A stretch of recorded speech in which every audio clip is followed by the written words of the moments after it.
Хосе Андре Монтано е роден в Боливия. Днес той става на 10 години. Той посрещна рождения си ден с 24 часа по-рано и с необичайно тържество, което обаче сбъдва неговите мечти. Хосе изпълни класически джаз пиеси с съпровод от местни музиканти. Хосе Монтано е сляп по рождение, но още от невръстна възраст показва огромен музикален потенциал. Започва на 4 години с барабани, а на 5 вече е част от джаз трио.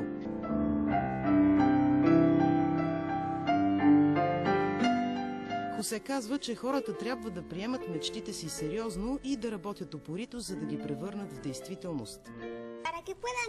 За да постигнат мечтите си, децата от цял свят трябва да положат много усилия, да се отдадат на работата, да не се отказват и да вярват в Бога.